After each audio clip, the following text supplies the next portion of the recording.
दरों के बढ़ोतरी का विरोध। स्टील, स्पंज, आयरन और रोलिंग की 200 फैक्ट्रियां बंद।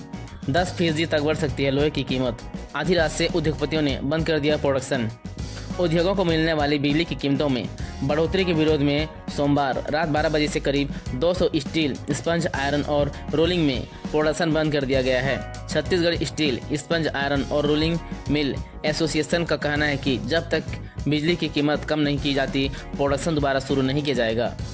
फैक्ट्रियों के बंद होने का सीधा असर लोहे और स्टील की कीमत पर पड़ेगा। दावा किया जा रहा है कि 2 से 4 दिन बाद स्टील और लोहे की कीमत 10% तक बढ़ जाएगी, यानी आम आदमी के लिए मकान बनाना महंगा हो जाएगा। स्टील का उपयोग कई चीज़ों में होता है, ऐसे में महंगाई दर भी बढ़ जाएगी। फिलहाल इस मुद्दे पर सरकारी अफसर खामोश हैं। रायपुर समेत छत्तीसगढ़ में उन उद्योगों को सबसे पहले बंद किया जाएगा जो ज़्यादा बिजली की खपत करते हैं। ऐसे में सोमवार की रात से करीब 200 स्टील, स्पंज और आयरन की फैक्ट्रियां बंद की गईं। इसके बाद भी बात नहीं बनी तो दूसरे चरण में 500 उद्योगों को बंद किया जाएगा। उद्योगपतियों की मांग है कि बिजली की कीमत कम की जाए। उनका कहना है कि जब से बिजली बिल के ट्रैफिक बढ़ाए गए हैं, उत्पादन लागत काफ़ी बढ़ गई है। हर उद्योग को 25 लाख से 2.5 करोड़ तक का अतिरिक्त खर्च करना पड़ रहा है। इतनी कास्ट बढ़ने की वजह से वे दूसरे राज्यों के प्रोडक्शन को चुनौती नहीं दे पा रहे हैं। यही वजह है कि छत्तीसगढ़ के बाहर के कारोबारी राज्य के कारोबारियों से किसी भी तरह का व्यापार नहीं कर रहे हैं। उनका कहना है कि दूसरे राज्य वाले सस्ता माल दे रहे हैं, तो हम आपसे क्यों लें। इस वजह से उद्योगपतियों ने यह बड़ा फैसला लिया है। पिछले 15 दिन से परेशान किसी ने भी बात नहीं सुनी।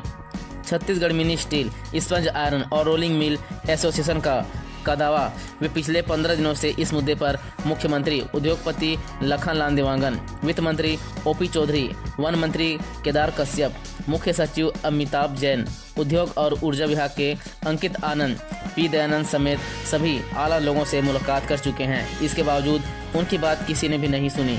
6 से बढ़ाकर 7 रुपये 60 पैसे यूनिट की यही से विवाद।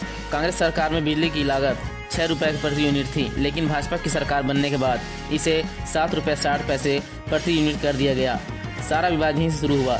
बताया जा रहा है कि पिछले 8 से 10 साल में बिजली दरों में कभी इतनी बढ़ोतरी नहीं हुई जितनी इस बार हुई है। बताया जा रहा है कि सरकार का राजस्व बढ़ाने के लिए बिजली विभाग ने बिजली दरों में बढ़ोतरी कर दी है।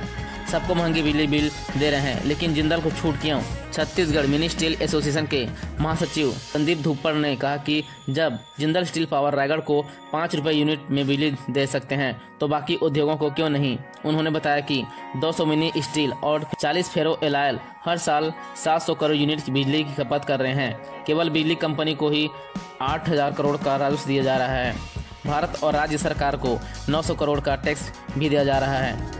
मकान बनाना ऐसे होगा महंगा। लोहा, रोलिंग और स्टील फैक्ट्रियों के बंद होने की वजह से मकान बनाना महंगा हो जाएगा। पिछले 5 साल में सरिया की कीमत इस साल इसी महीने सबसे कम हुई थी। अभी फैक्ट्रियों में सरिया 49,000 प्रति टन और रिटेल में 53,000 रुपये प्रति टन बिक रहा है, लेकिन हड़ताल के बाद यही सरिया 51,000 से 55,000 रुपये टन तक बिकेगा। इससे मकान बनाने की लागत बढ़ जाएगी। करीब 3 लाख लोगों के रोजगार पर असर पड़ेगा। अभी 200 और बाद में 500 फैक्ट्रियों के बंद होने की वजह से 3 लाख से ज़्यादा लोगों का कारोबार और नौकरी पर प्रत्यक्ष अप्रत्यक्ष रूप से असर होगा।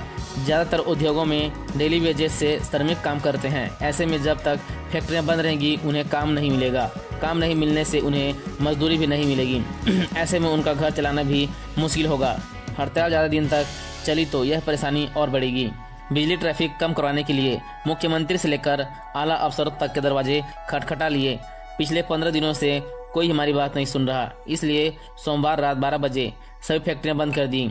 अब जब तक समाधान नहीं होता, उत्पादन शुरू नहीं होगा। ऐसा कहना है रायपुर के 200 स्टील और रोलिंग मिल के उद्योगपतियों का। तो मिलते फिर अगली वीडियो में, तब तक के लिए जय हिंद।